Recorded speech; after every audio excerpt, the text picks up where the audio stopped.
Pints with Jack, Season 3, Episode 1. Welcome to Season 3, the inaugural episode.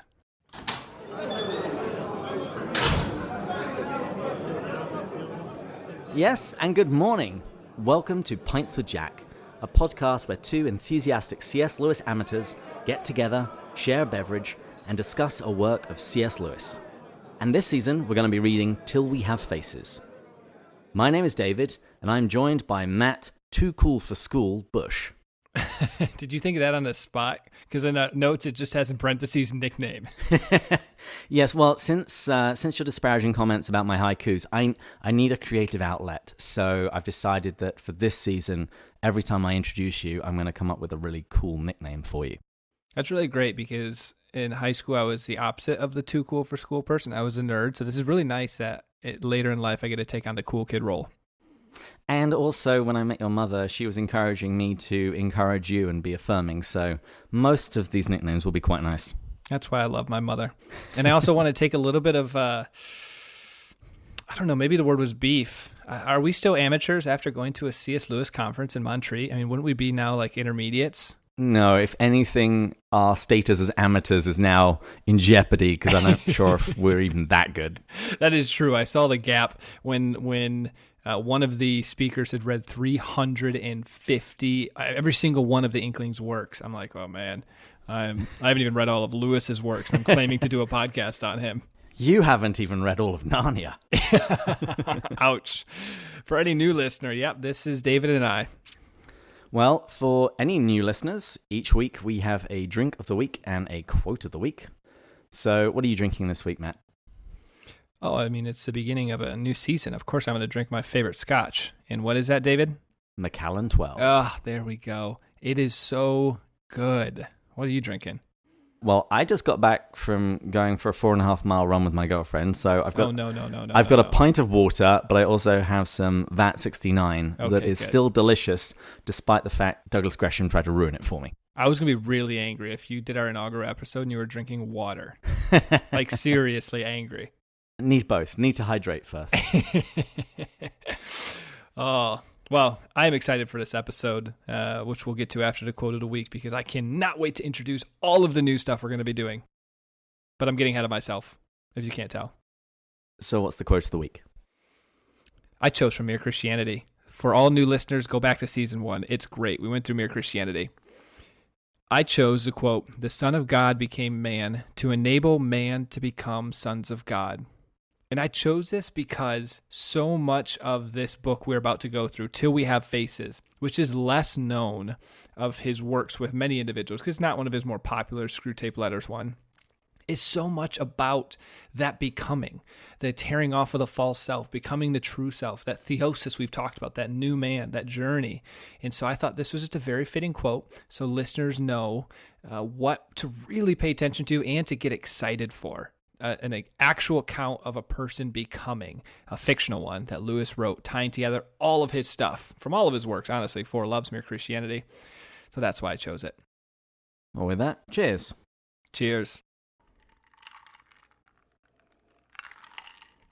Seriously, that's the good stuff. I mean, I like Lefroy and Lagavulin, but man, Macallan, it just has a way to my heart.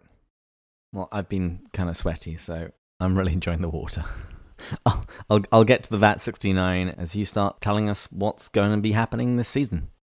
Yes, we've got a lot of major announcements. I should have said welcome to season 3 inaugural episode and major announcements, because this is where we're going to be announcing so many different things.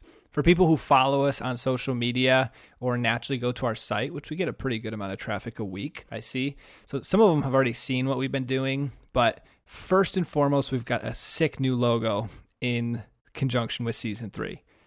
It's fantastic. David crushed it with the using social media to essentially outsource this and to get feedback from dozens and dozens and dozens of people who love Lewis and to come up with, I think, a stunning logo. It is beautiful. Then we can talk about these individually, but let's just get them all going. We've got a new website. It's upgraded.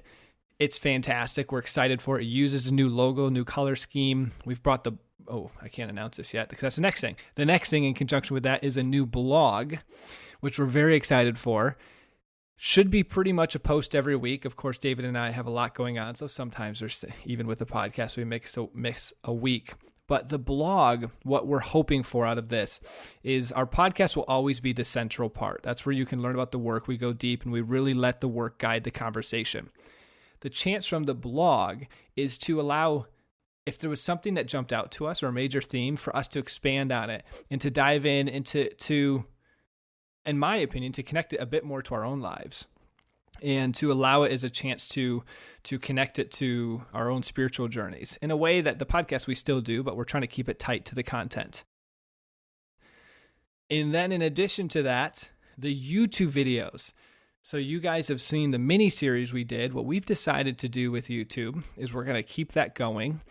They're going to be more free-flowing conversations, and they're not going to be scripted. It's going to be where I have a conversation with David, and they're not going to be very edited either to make them easy to upload so we don't fall behind on them. Just a David and I talking low pressure, similar to the blog, where it allows us to be a bit more free form and to have those conversations. And so you're going to have all three of these. And so there's a couple more announcements, but before with that, what we need you to do is go to that new website and subscribe to the newsletter. Like click join. And what is the address, Matthew? Yes, it is www.pintswithjack.com.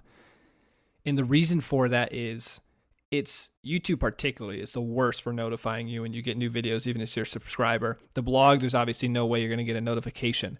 The podcast, you do see that. So this is a chance for us to send you an email every Tuesday morning. It'll be simple. It'll just come and it'll have the 3 different things we've released that week.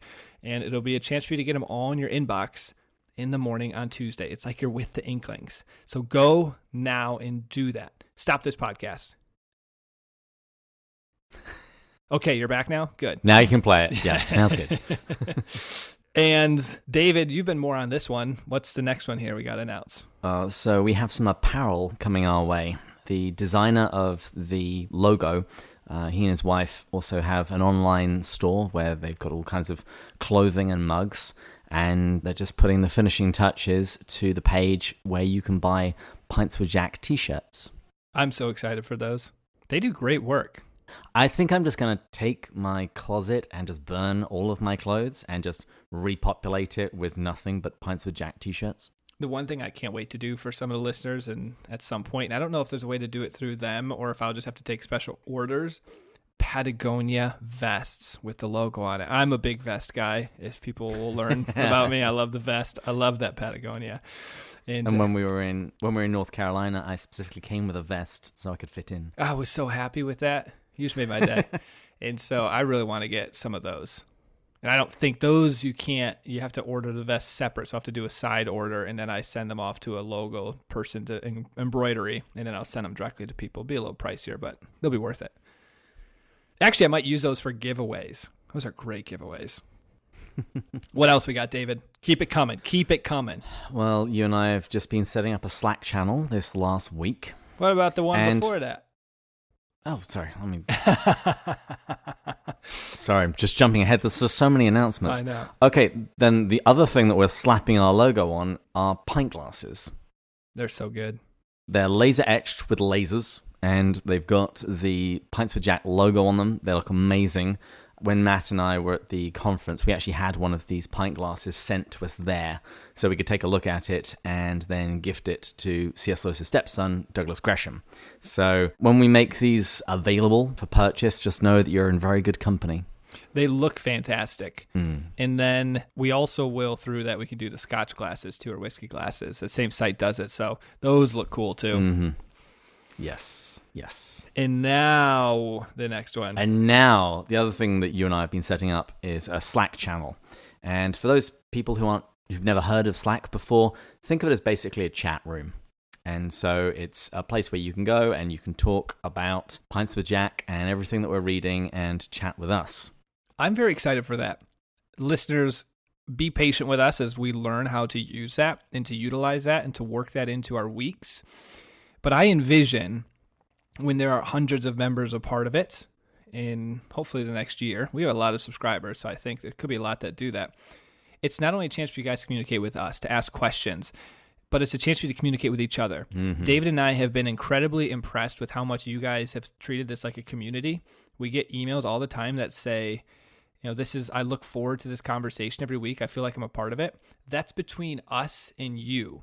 But what we want is it to also be between you and other listeners. And so this is a chance to really take that community to another depth. And it's going to take some time. There's going to be some growing pains. We're going to learn how to do it, learn how to communicate questions, ways to utilize this. But I just envision this being incredible. I really do. Yeah, I think it'll make a real difference. I do too, but I'm very worried. I have avoided social media for long in my life because it's just distractions. I'm reading a book right now by Cal Newport, Digital Minimalism. And that's easy for you to say. Yeah, I know, because David does it all. I'm a little afraid, though, this is going to kill me because on my computer, I'm going to get so hooked to this. This is going to be my form of just when people go on Instagram 10 times a day, I'm going to be on Slack 10 times a day, just loving engaging our community members. Well, I actually use Slack for work, so I'm logged in already. So I'm pretty much going to be there the whole time. Oh, you're screwed. This will be another example where David picks up the slack. No pun intended. Wah, wah, wah, wah. So this is the beginning of season 3. We have had tremendous success in season 2 and season 1 growth because of you guys sharing and rating and reviewing. So what we need again right now is a rate, review / share blitzkrieg. We need to really ask you guys to help us take this to the next level. We are so excited for it. There's going to be there already is so much momentum. We know you guys are excited for this. There's so much more we can do with this. The more it spreads, the bigger this community becomes, the more we can do. Particularly, the better the Slack community will be. So please go to iTunes right now or whatever podcast app you use, rate it, and put a review. If you're going to put 1 star, send us an email first. I've always wanted to know why we've only got 1. It doesn't need to be an email. I'm really looking forward to, at some point, getting a really vicious, nasty review and a 1 star. I just want to know why. Yeah. But honestly, please do that. Share it with some of your friends. This is an exciting time. Actually, probably the best way to share as well now is just the website, because now that's becoming a central hub, where in the past it was more of a landing page to learn about us. Now it's becoming a hub more. That's a great way to share us. It's a pretty looking site. And also, we're just starting a new book, so why don't you just directly text a friend and say, hey, I'm listening to this podcast, they're going to be reading through this book, I'd love to read it with you. Ooh, great idea. So if you want, let's rephrase that too. If you want to go deeper in your relationships and friendships in life, share this podcast. You'll be better looking, more intelligent, magnetic. I mean, this is just going to do wonders for your life. If you want to learn about, I'm going to screw this word up, but if you want to learn about, is it British innuendos? Would that be the right way of saying that? I don't think so. I don't think you mean innuendo. I mean like expressions and sayings. Slang, possibly. Bugger. Oh, bollocks. Don't get your knickers in a twist. How's that? Matthew, yeah, no.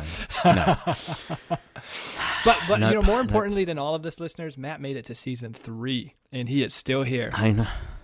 It's kind of like The Princess Bride. It's like, good night, Wesley. I might kill you in the morning. It's like, thank you for that episode, Matthew. I might drop you next time. I know my apostolate. Yay! For people that don't understand why that's funny, Matt has difficulty distinguishing the difference between the word apostolate and apostate. And I'm honestly just waiting for the time when he says prostate instead. Matt has a hard time distinguishing lots of things. I tend to get things very close. Words are hard. Yeah, they are, man. I tend to be the person who I get things very close. It's the same thing with scripture verses. I always tell you, isn't there a verse that goes something like this? And you're like, yeah, it's this. It's the same thing. Isn't there a word that sounds like apostolate and means something? It's so close. Yes. Well, let's talk about what to expect now. In season 3. Yes. Tell us a little bit, David. So in previous seasons, we've gone chapter by chapter through the book. And we decided against that for this book. We want to keep the pace reasonably high. And also, because of the nature of this book, it's just easier to talk about in chunks. So we're generally going to go by 2 or sometimes 3 chapters at a time each episode. Yes, and this is going to be a fun one because, David, you have already lined up This would be different than just our previous after-hour guest scholars because these are very targeted ones to actually help us on the journey. Whereas before, the guest scholars were more just interjected because they have some interesting information about Lois that applied to the season. But these are going to be very strategic. So tell us a little bit about that. Yes, these ones are very specific. We've got a number of authors who have written commentaries on Till We Have Faces. And actually, you're even going to hear one of them in this episode. I met Andrew Lazo, it must be nearly a year now. I met him at a conference, and Till We Have Faces is his C.S. Lewis book. We're going to be having him on the show several times over the course of this season. I'm excited. He's going to be, like you said, on this episode. We're going to pass the baton. I'm going to buy out a little bit later, and he's going to jump on, and we are just going to hit the ground running with him right from the beginning. And I mentioned this in a previous episode, but it's worth reiterating here. As we're reading this book, I am going to be reading along with the episodes. So if you are reading the chapters in anticipation of each episode and stopping, I'm going to be doing exactly the same thing. Matt has read through this book several times now. At the time of recording, I've only read the first 2 chapters in preparation for the next episode. And it's really difficult because I really enjoyed the first 2 chapters, but I keep closing the book and going back to the beginning. I am so excited for our longtime listeners to be taking the role of the brain, and David will be the pinky. We'll see. We have switched. But do we have any other guests, or Andrew will be the primary, but any others you're thinking? I think we will announce those as they're coming up. Okay. I've got a few more people I'm trying to maneuver onto the show. Fantastic. So that's really what to expect, as we've already talked about. We're going to be doing this, though, with the blog, video, and podcast, which will be new. So again, have patience with us. We pray for your guys' divine grace there.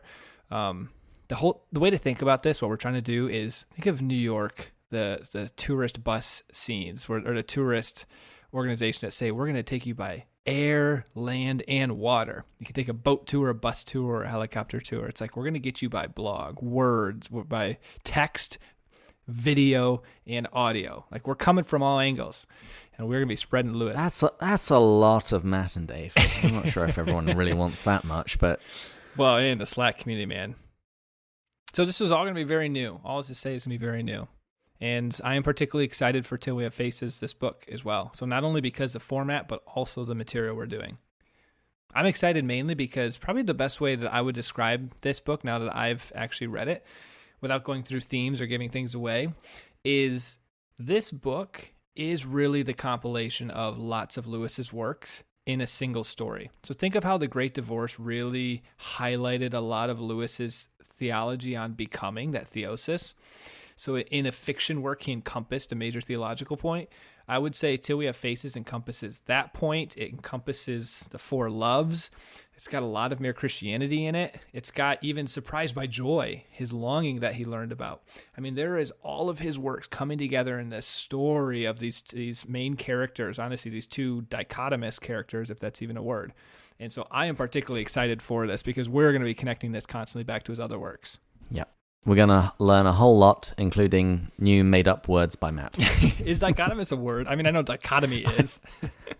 I don't think it is, but it sounds cool. Tell you what, Matt, it's a word on this podcast. Thank you. Thank you very much for that, David. I realize you can't say much about your excitement for Till We Have Faces because you don't know. David's excited for the unknown. Yes. I have really enjoyed the first 2 chapters, though. So I'm looking forward to it. So probably... With that, I suppose... Well, you know what, though? No, we should do one thing real quick. Briefly reminisce. Do you remember when we started this over 2 years ago? We're starting season 3 here, man. Oh, my goodness. We were so young, so innocent. So naive. You know what they say? You Yes. can't be old and wise unless you're young and stupid. We were recording the episodes on an ironing board with microphones that cost about $20. They were stacked on top of 3 to 4 books because we needed every advantage to help the microphone even be close enough to us. Exactly. We'd have to stop every now and again when a toddler ran up and down the hall screaming, or the dogs freaked out in the backyard. Oh my goodness. The editing that took to get that stuff out was unreal for David. Yeah. I had to add that for David. Oh man, you should attach to the show notes. We do have a picture of that. I know I do, particularly of us in that room. I think we've at least got one. I'm pretty sure it's on our Instagram.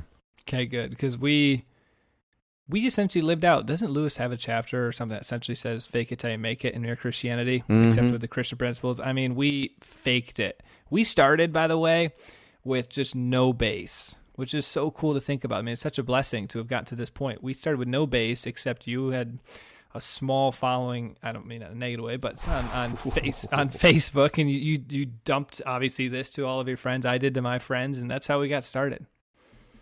And here we are, 2 years later, finally on our third book. Delayed gratification. In the next episode, we are going to be reading chapters 1 and 2, if you would like to prepare and then read along with us. But now we're going to switch over to an interview that I had with Andrew Lazo, where I asked him some questions about Till We Have Faces, a little bit of background, and also what tips he has for people who are reading this book for the first time. Because everyone that I know who has read this book said they didn't really get it on their first time through. It took multiple readings for them to really start grasping what this book was saying. So we want all of our listeners to be able to get this first time. So Yes. We're going to go to a real expert on this book and find out what we need to pay attention to as we're reading. So this, ladies and gentlemen, is where the overly enthusiastic Matt Bush, the brain, is going to bow out so David Lazo can tag in. Andrew Lazo. Oh, Andrew Lazo, dude. Andrew Lazo. Andrew's going to hear this. Sorry, Andrew. I'm going to tag him in. It's like we're in a wrestling match. I'm putting my hand up right now, and I'm tagging him in. Andrew, your turn. Go. Well, thank you so much. Well, actually, before I hand over to Andrew, I think I should give a little bit more background. Because, you see, it was about halfway through last season when Matt and I started talking about the possibility of reading Till We Have Faces in Season 3. And although I was really excited to read an unfamiliar C.S. Lewis book, I was also a little scared by it. Because, as I said earlier, I knew quite a few people who had read it or started to read it and said that they really struggled with it. And so in February this year, I met Andrew at a C.S. Lewis conference in Pomona. And he was so enthusiastic about Till We Have Faces that I concluded that if we did decide to do that book this season, then I would just simply have to get him on the show several times to explain it to us. And I thought of calling this recurring segment FaceTime with Andrew Lazo. Till we have FaceTime. Yeah, no, I take it back. That's way better. Till we have FaceTime. So you've now heard his voice a couple of times, but who is Andrew Lazo? Well, he's an internationally known speaker and writer, specializing in C.S. Lewis and the Inklings. He earned a master's in modern British literature at Rice University, and he's a frequent speaker around the US and the UK, and has written several articles on C.S. Lewis and Tolkien. In 2009, Andrew published Mere Christians, a book where 50 different Christians share their stories of how they met the mind and the imagination of Lois, and how they shaped the course of their own spiritual journeys. After spending 7.5 years teaching both English and C.S. Lewis at Houston Christian High School, he is now studying at Virginia Theological Seminary and preparing for ordination in the Episcopal Church. Andrew is married to author, speaker, and radio host Kristen Ditchfield Lazo. And of particular importance for this interview, for more than a decade, Andrew has been working on a long-awaited study of Till We Have Faces.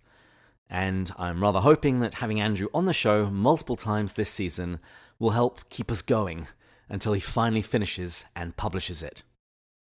So, with all that said, all the way from Alexandria, Virginia, Andrew Lazo, welcome to Pints with Jack. Well, thank you so much. And I lift to both of you a pint of the local pale ale from here in Alexandria. And it's actually more like a dozen years now that I've been completely confounded and puzzled and endlessly intrigued by Till We Have Faces. And so I'm just thrilled for a chance to talk to your listeners about it. Yeah, I'm really psyched about this. Now, we'll get to Till We Have Faces in a minute, But as I said earlier, you put together a book where 50 different Christians told the story of how they encountered Lois and how he shaped their spiritual life. And so for listeners who haven't come across you before and haven't read that book, could you please tell us how you first discovered Lois and how his writings shaped your own spiritual journey? Yeah, I did cover this in the introduction to Mere Christians, and we're getting ready to do an official book launch. We've republished that, but I had this wonderful kooky aunt from Colorado who would send me marvelous books every year, and I got the Children of the Green No series from her, and the Farmer Boy, and one year she sent us the Chronicles of Narnia. I was raised in an unbelieving household, and so I didn't know faith from a hole in the ground, which is probably where my head was. But I did know great story and loved the Chronicles just as soon as I read them. When I did find my way to Christianity, when I became a Christian in my first year of high school at age 14, I shortly thereafter reread the Chronicles and was quite proud of myself for discovering that there was Christianity in them. I don't know. I can pause for a moment of wonder and amazement, if you'd like. Yeah. And then in my 20s, living in Nashville, Tennessee, and traveling with a Christian guitar player, a man named Phil Keggy, an extraordinary artist, I was really at a crisis of my faith and wondering if there was enough depth in Christianity for me. And that's when Phil lent me first Letters to an American Lady, and shortly thereafter, I read Surprised by Joy. And what I discovered in the pages of that book is someone who had thought through his atheism more than I'd ever thought through my Christianity. And so in my early mid-20s, I said, well, I've got to get to the bottom of this guy. And now in my mid-50s, I'm still trying. So Till We Have Faces has become something of a speciality for you. When did you first read it, and what was your initial reaction to the book? Yeah, I first read it. Actually, it was a flight from LA back to Nashville. I had spent some time with the band Over the Rhine, whose first album was called Till We Have Faces, and was completely bumfuzzled by it. I was gobsmacked, and I didn't know why. I couldn't understand what had just hit me, and I experienced what I've come to term and come to find, and I found similar reactions in a lot of readers of that book for the first time. I experienced what I call the Till We Have Faces whiplash, where you read the book and you're like, what just went right over my head? And it reminded me of nothing of Lewis's. I'd read all of his fiction, except this. I was looking for more Lewis. I was deeply indebted to and in love with his writings. And when I read Till We Have Faces, it seemed like nothing else that he'd ever written. And I was sorely confused. And so I put it away for a while. But then in 2006, while I had just finished graduate school at Rice and got my master's in modernist British literature, as you said, I was invited by the C.S. Lewis Foundation to come to Williams College in Massachusetts and teach a college-level course on any two works by C.S. Lewis. And without even really knowing why, I said I want to teach Till We Have Faces and The Four Loves. And so I proceeded to reread those books and found that they were deeply interconnected. And as I spent a couple of weeks with folks, day after day, every afternoon, we'd meet for 2 or 3 hours. As I was preparing for the conference, I feel as though I really kind of unlocked or unveiled, if you will, the deep mysteries of Till We Have Faces. I figured it out. And it was passionate and powerful and exciting. And most of us were in tears every day as we considered this incredible book. The figuring it out in some ways was based on Michael Ward systematizing the Chronicles of Narnia with the 7 medieval planets. And the thought that came to me was, if there's a system to the Chronicles, which Lewis wrote while still at Oxford and busy as a tutor, I imagine that there would likely be a system to Till We Have Faces, which he wrote after he came to Cambridge and had much more leisure to write. So that's kind of, it was 2006 that I really began to open it up and dig into it. And I have been working on that book ever since. I owe Jerry Root and a number of others a long-promised critical study of the book. And I'm actually even working on, in my spare time in seminary, doing an annotation of each page. So I'm going page by page and putting all my notes in. So it's endlessly rewarding and captivating. Well, it might be endlessly rewarding, but let's hope that there will be an end to the project itself eventually. Well, from your mouth to God's ear. You spoke about the relationship between Till We Have Faces and The Four Loves. And it was actually at the conference where you and I first met that I heard a talk given by Dr. J. Root. And that was the first time I'd ever heard anyone speaking about particular pairs of Lois books. I think the example he gave was The Abolition of Man and That Hideous Strength. So The Abolition of Man was a lecture series that Lois gave that became a book, and That Hideous Strength is his final installment in his cosmic sci-fi trilogy. And Dr. Root said that one of Lois's favourite techniques was to use two different literary genres, two different literary forms, as a means of communicating the same central set of ideas, but through two different channels. It certainly is. He connects often his fiction and his prose. You can get the key to this in this intriguing essay in Selected Literary Essays. It's an essay Lois wrote called Variation in Shakespeare and Others.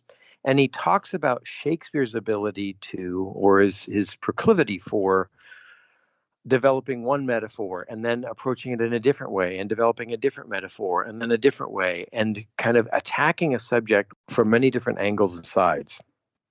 And I thought, well, I wonder if Lois is doing that. And in fact, if you read concurrently his essays, his poems, letters, and his books, you'll find that if you pick a month or a year, he's often saying the same things in these different forms, really trying to get at the truth that he's trying to get across. So what was the background to the writing of Till We Have Faces? Well, this was a long, long gestation. This was an idea that Lois entertained in his mind for much of his life. I was just rereading in preparation for our conversation. He read first the myth of Cupid and Psyche in Apuleius in 1917. And in 1922, so Lois is about 24 years old or so, 23, 24, he began trying to write up the Cupid and Psyche myth. And he tried a number of forms.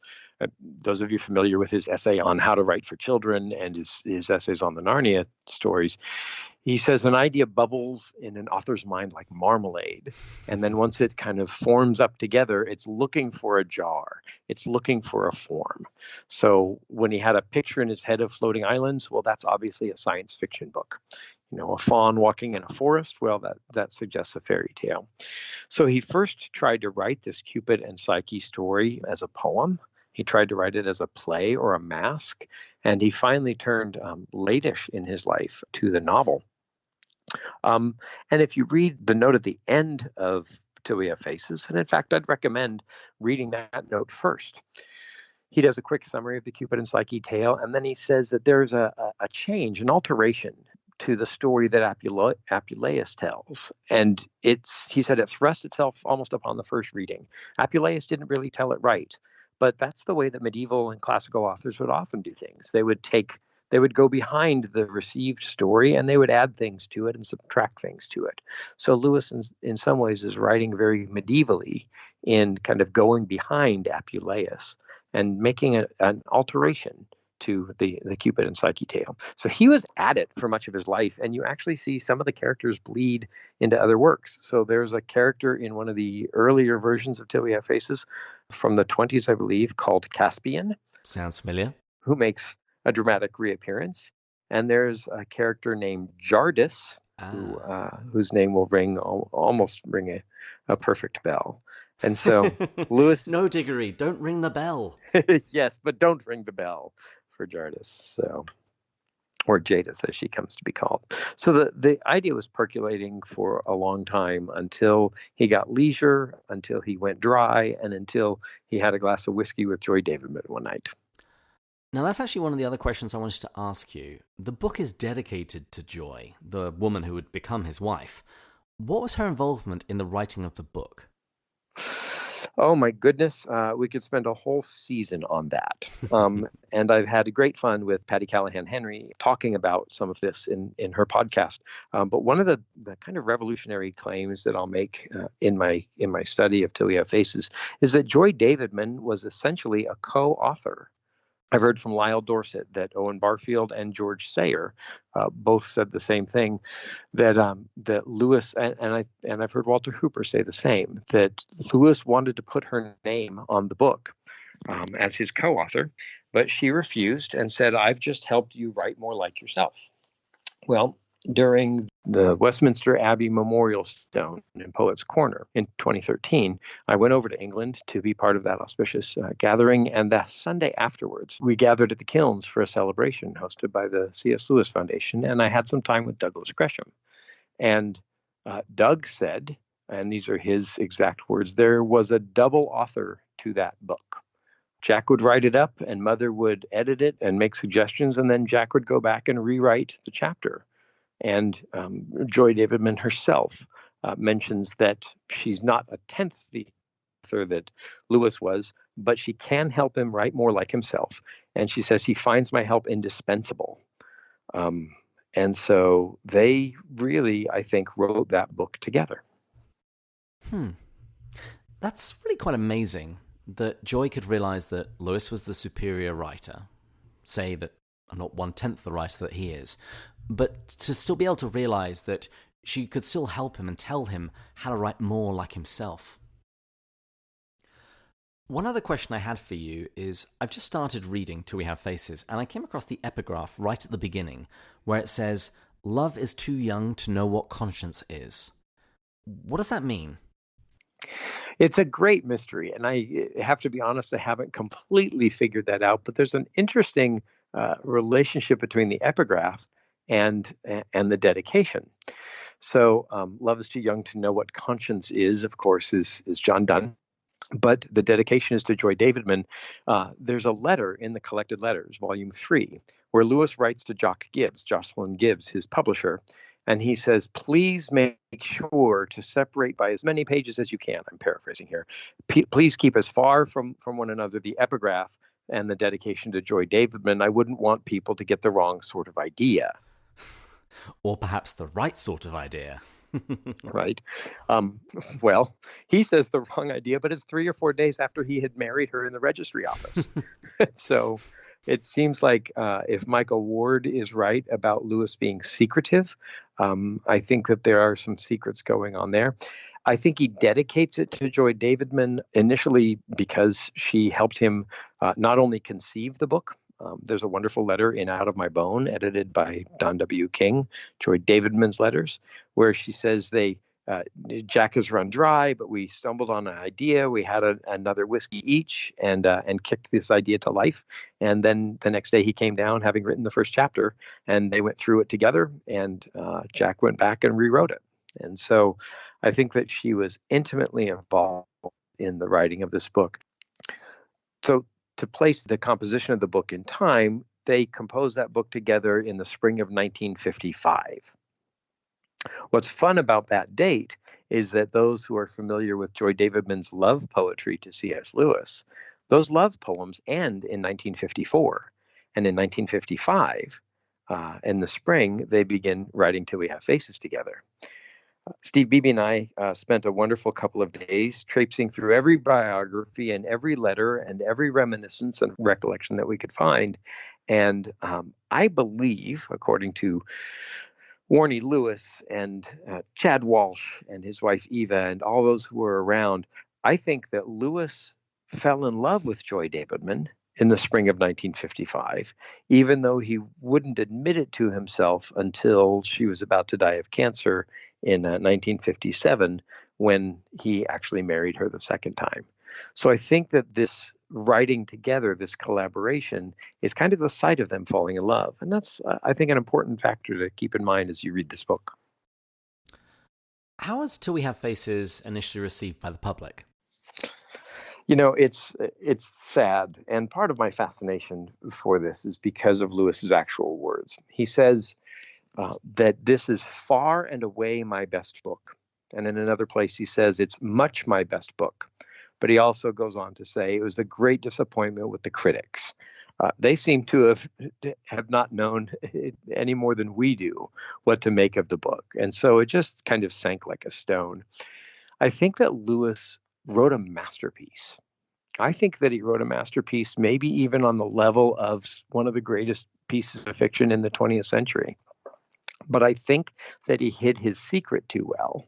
And so I think that people missed what he was trying to do, much like for 50 years we missed that there was an astrological and astronomical, a heavenly structure to the Chronicles of Narnia. And so it really didn't do as well as he hoped that it would. And in fact, I think that some of the secret to it is found in the Four Loves. And so I think he writes the Four Loves to make the points that he was trying to make in TWHF Faces, but that most everybody missed. So it was like him saying, okay, since you didn't understand this when I did this in narrative form until we have faces, let me spell this out clearly in the Four Loves. Exactly. And we're all grateful to Jerry for showing how Lois kind of pairs fiction and prose in order to explain himself. Cool. Okay, so I've got one other major question to ask you. How should I read this book? I've explained to the listeners that I haven't read this book before, and I'm not going to be looking ahead. I'm going to be reading chapter by chapter, episode by episode. So, what advice would you have for me and other first-time readers? Is there anything in particular to which we should be paying attention? There certainly is, and I don't want to tip my hand too much, and I hope to come back and visit with you more along the way as you read it. And I don't want to steal any bit of the enchantment that you'll have in grappling with this, or wrestling with this masterful novel. But there are a couple of principles that I would maybe bear in mind. If you've read Experiment and Criticism, you know that Lois sends out a clarion call for one to abandon the self and surrender oneself to the work.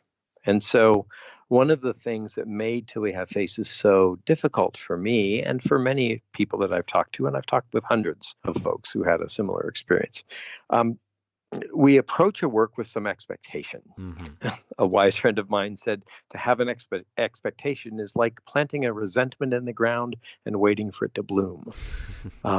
So what I would urge your readers and you too to do is just encounter the work, give yourself over to it, just experience the book without a lot of expectation. I was looking to find more Lois fiction. And initially, when I read it, I didn't. Now I realize that all of his fiction is wrapped up in this book. But give yourself over to the reading. Another bit of advice that I would pass along is read it carefully. The lines are really carefully composed, and it builds precept on precept, line upon line, even word upon word. Lois is using words and word order incredibly deliberately here. And in some ways, he's doing it. It's not dissimilar to his diaries, which he wrote to be read to Mrs. Moore. Lois had an audience of one in Joy Davidman. And in fact, the Inklings had stopped meeting in the late 40s. And so I think that Joy Davidman kind of acted as an inkling for him in their collaboration. So just pay attention to the language, give yourself over to it. I'd also warn you that there's an incredible cohesion to the book, a depth to the book, a breadth to the book. It works on so many levels, but I think it also just works as a story. If you don't understand what you're reading, don't take it out on Lois, but just read it. He's delighted in the fact that he said, I've done what I think no other mere man has done. I have spoken through the mouth of an ugly woman for the length of a book. And her ugliness, I think, is real, and it's very much a part of what's going on. So I would just say surrender to it. If it confuses you, that's understandable, and we'll resolve the confusion by the end of this podcast series. But there is intent, purpose, depth, beauty, and I agree without any question that not only is this far and away Lois's best book, it's in some ways far and away the best novel produced in the 20th century. And I would stack it up against The Lord of the Rings and anything else. Oh, wow. I know. It's a bold claim. It's a bold claim, but I've got the answers and I'm itching to tell them to you, but I'll wait until you all have read it. There really is every reason to believe that this is true. Okay, big claims, big claims. Well, in that case... I'm sorry, let me just add one more thing to that. I think that, like with Michael Ward's work, there's a deep-seated unity to the book. And I'll go so far as to call Till We Have Faces a positive polemic. I think Lois is vigorously arguing for something, both in the structure, the form, the dialogue. Everything in there is purposeful. If it's confusing, you just haven't had the light switch turned on for you, but just experience it yourself and see what everybody I know who's read it, nearly everybody, falls deeply in love with it, even though they don't understand why. Let yourself be intrigued by it, and we'll explain the whys later. Deal. Okay, so you and I'll speak again at the end of book 1. For listeners that haven't looked at the structure of the book, Till We Have Faces is divided into book 1 and then a very short book 2. But in the meantime, if listeners want to find out more about you, where can they go? Well, thanks for asking. I've been working on this book, and of course, it happens in fits and starts. And as you mentioned, pursuing a career of holy orders in the Episcopal Church. Incidentally, I just got an email the other day from Walter Hooper. I told him, without specifying where, that I had moved and am now attending seminary. And Walter from Oxford emailed me, and he said, "Oh, I attended seminary myself in Alexandria, Virginia." Perfect. Walter actually attended my school, Virginia Theological Seminary. But they can find out more about my work at themythoflove.net, which is the website that I've dedicated. And the work that I'm writing is called The Myth of Love, C.S. Lewis, Unveiling the Deep Mysteries of Till We Have Faces. They can find out more there. I've done a series of lectures. I did a 4-part series of lectures for Houston Baptist University. And I believe those are floating around on the internet. And I did a fairly comprehensive one-piece talk at the Wade Center last year. It's a little intimidating to have Marge Mead and Jerry Root and some of the finest scholars in the world in the front row. You want them to nod yes, not shrug in horror. But I did do a talk on Till We Have Faces for them, and I know that that's available on their YouTube channel as well. There will be some spoilers in there. You'll hear what I have to say there. But that's where they can track me down. And then I'm available on social media just about everywhere. Facebook is, I think, Mr. Andrew Lazo. Twitter and Instagram are both Andrew Lazo. Wonderful. Well, thank you so much for coming on the show. And we look forward to talking to you again at the end of book 1, when we'll get to go further up. And further in. Cheers. And now back to you, Matt. I am back. Andrew, that was incredible. Thank you for coming on here and sharing that wisdom. And this is where we wrap this up, David. Uh-huh. Don't ever say I'm not humble enough to gracefully bow out. Okay? Bow out, get kicked out, whatever you want to call it. Tomato. But as usual, everyone, please share this stuff on social media. Text a friend. Invite them to come and read Till We Have Faces with you. Or maybe even start a small reading group at a coffee shop somewhere. Yeah, we really need this guy's blitzkrieg. We are going... We're going further up, baby. And... Further in. Cheers. Cheers.